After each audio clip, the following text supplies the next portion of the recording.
Hello everyone, and welcome to the eGovernment mini-series produced by the Economic Development Council, also known as the EDC. I am your host, DYON ELLIOTT.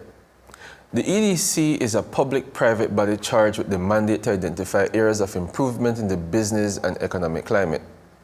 The purpose of this mini-series is to discuss the concept of e-government and its benefits to the business community and the wider public. We invite you to be a part of the discussion on e-government and the digital transformation with key experts as we aim to break down what is meant by e-government and what the government is currently doing to achieve this. I now invite Mrs. Michelle Longsworth, Director General of the Belize Tax Service Department. Hi, Welcome, everyone. Ms. Michelle. Hi, everyone. Thank you for having me. Thank you for joining us today. Well, you have a busy schedule, and I know a lot of things are happening these days with e-government, and I think you are definitely one of the key persons to join us in these conversations. Now, first of all, I would want to talk about the project that's happening, the modernization of tax administration services in Belize. Okay. What is that project about, and what does it mean to the Belizean businessman and then afterwards to the average Belizean citizen? Okay, so thank you for having us once again. As you are aware, formerly there was two tax departments, the Income Tax Department, the General Sales Tax Department. These two entities operated separately, but doing similar functions. And so the modernization program, one of the primary objectives of that program is to look at the amalgamation of those two tax administration into one function-based administration, bringing together similar functions that we provide to taxpayers.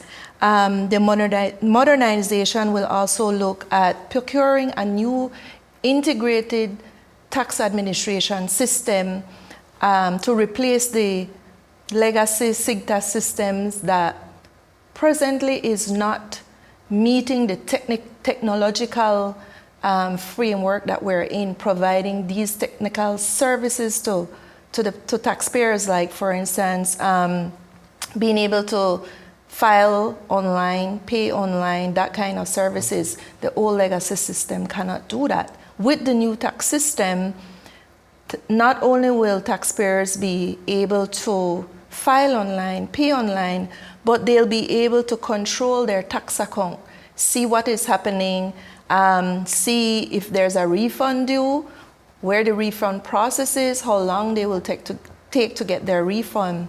On the administration side, you're aware that for years we have been storing all this information that we gather from taxpayers, but the majority or the high percentage of the information that we gather is stored manually. You and I know that in a day and age of technology, or even at the point where the amount of information we have, it's very, very difficult or almost impossible for us to properly analyze information, to do things the right way, or to make informed decisions. And so for the tax administration, having an integrated tax system will allow for the proper analysis of the data that we store on taxpayers, because not only will we be able to look at the data we have or we keep, but there are other government entities that store data on these taxpayers, and our system will allow for exchange of information with other entities and allow us to then cross-match and properly analyze this. This is starting to sound like something that would help by way of even enforcement. Most definitely. Because now you're saying basically you're better equipped to catch people who are probably evading the system at the moment, or at least not paying the accurate their amount. fair share. So, okay, let's look at the different factors that impact what we want to do.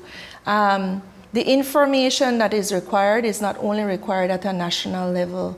The Government of Belize has, when you look at, let's say, automatic exchange of information internationally, when you look at the EU rulings that we have to provide information, cross-matching or putting together data to properly analyze, to present out there. That is critical for us at this point because of the way globalization and trade transactions are being done now.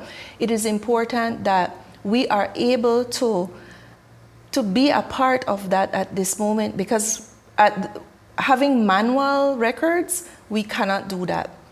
Collaborating or working in silos does not allow for us to do that. We have to have collaboration between the different entities that store information on taxpayers, whether it be customs, whether it be companies registration of businesses, whether it be Social Security, whether it be maybe the financial institutions.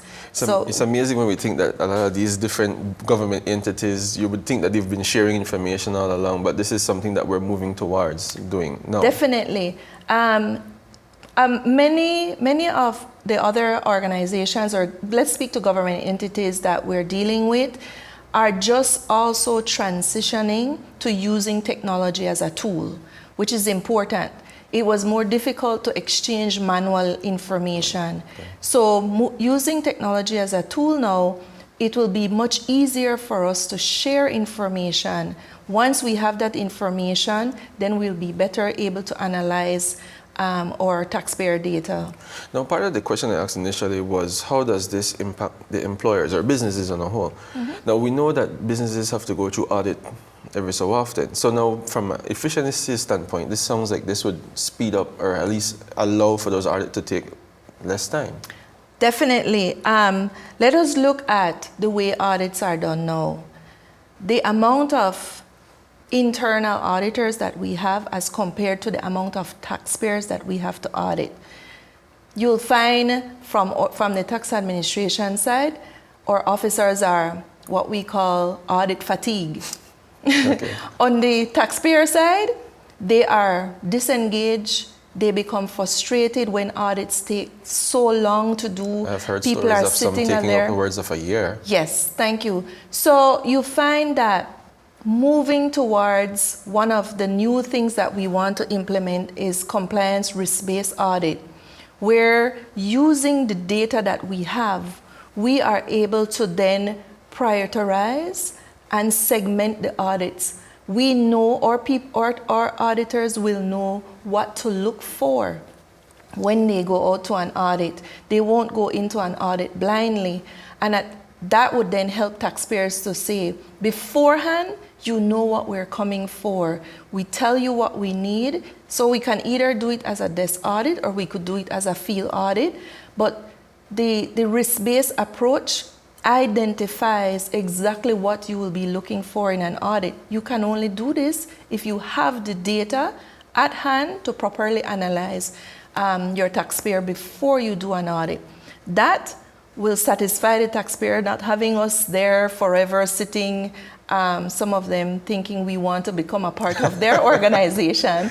But also, it's a win-win situation, because at the end of the day, from the tax administration side, it's about revenue collection. Mm-hmm. And when we have audits going on forever, the output that is required does not necessarily impact our collection, because the audit takes too long. And of course, it has an impact on the refunds as well. Yes. I guess this is, on both sides, but from the refund side.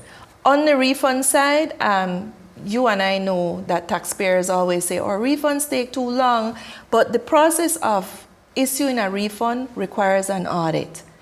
Not in every case, but in the cases with the information, if information is available to us, we will know which audits don't require which refunds don't require an audit, but we'll also know which refunds require an audit. It is important that, because the law states that we should refund or provide refund in a certain period of time, that from the tax administration side, that we do our part. Mm-hmm. Because we charge taxpayers interest and penalty when they're late. But at the same time, we use the fact that we have to complete an audit in order for us to pay a refund. With this new process and with the assistance of the new tax system and the data analysis that we'll be providing, taxpayers will be able to see their refunds in a much, process in a much faster rate. Now, it's an amalgamation of the general sales tax and the income tax. Now, I want to get into another question eventually about whether or not customs or land tax will be a part of this process. But before we move off of these two, will the process, we know the tax service has amalgamated, but would the businessman doing GST or the individual doing income tax, has the process changed significantly? Is there no one form that you fill out for both? How does it work now? Okay, so we're going in a transition, in a phase approach. If you come to the department right now, let's say for registration or for paying your monthly taxes, you will go to one cashier to pay either tax types or whatever tax types you're paying. If you come in to register, you'll use one registration form. That is effective now. Those are the things that we can do now without the implementation of the system, because the new tax system will assist us with the processes that we're now re-engineering to make things more efficient. So it's a phased approach. And slowly, taxpayers will be able to benefit more as when the system is implemented. And previously, somebody would have to go to two different lines, basically. Yes, you'd have to go to two lines if you want to register for business tax or GST. You have to go from one department, go upstairs to the other department to register for the other tax types. Now you come to one taxpayer service officer to register for any tax type. You go to one cashier to pay for any tax type that you're paying for. That saves in terms of time and cost. Yes. Now, one of the other things that comes up a lot is when a company registered. How far are we from seeing the day when a company is registered, that company's registry, that they automatically get their tax ID number and it runs them throughout the whole process? So that's a good question, because at this point, the company's registry is also embarking on a system to regularize or to put their records electronically. We have had an initial discussion with them, but they are one of the entities that is key in our process, because there are several entities within government that our system, or we have listed on our system, that we want to integrate with, them being the first. What we propose to do, and this all has to go through an MOU with the relevant departments, is that for companies registry, when you go in to register, what we're hoping for is that automatically the two systems exchange information by providing the documents and everything that you provided at company's registry hits our system, a TIN number is issued, and you are notified saying, "Dear Mr. Elliott,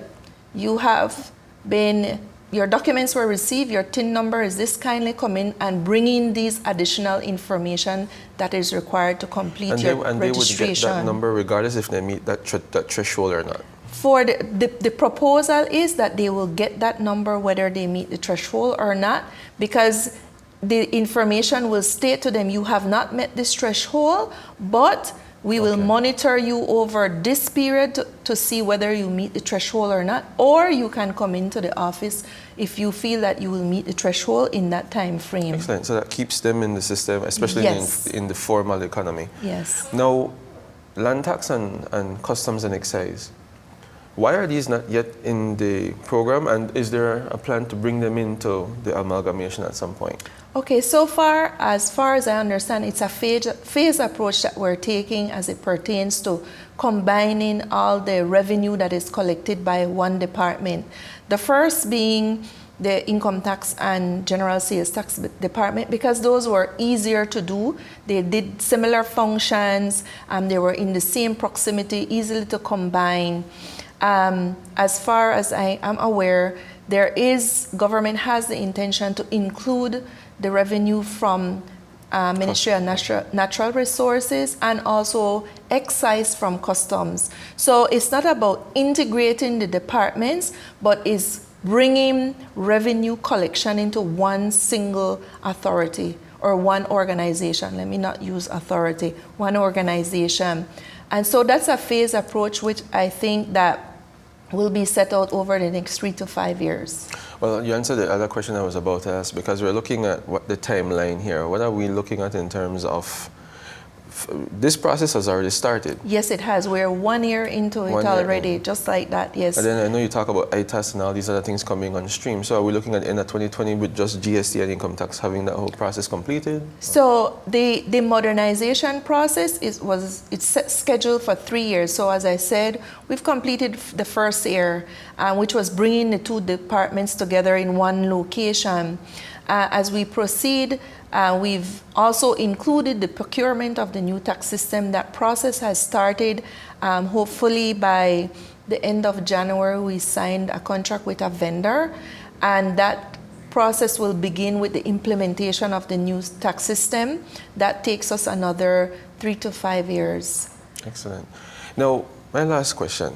Are we the only one doing this, or is this best practice in the world? Actually, that's a good question, and I think it's very important that our populace realize that Belize is one of the last countries in the region, in Latin America and the Caribbean, that is doing this. Most other countries have already implemented where tax collection, revenue collection is done from one entity. So it's important that people realize that we're not trying to frustrate taxpayers, nor are we trying to frustrate our internal stakeholders, but we're following best practice to improve the services that we provide. Excellent. Well, thank you very much. I don't know if we missed anything that you want to make sure that we cover here. No, I think that covers it. No, but it yes, sounds like thanks. there's a lot of good things happening, and I thank you for doing the amalgamation, all the things that are coming along the way. All right. Thank you very much, too. Now, with that, thank you very much, Mrs. Langworth, and I feel comfortable saying that the business community and the wider public must be feeling comforted after hearing about the new changes introduced and those on the horizon for the tax administration in Belize. So, as we close here, I want to thank you viewers for tuning in and for being engaged, because at the end of the day, you are the most important stakeholder in all of this. Continue looking out for more coming out of the Economic Development Council. Until then, see you soon.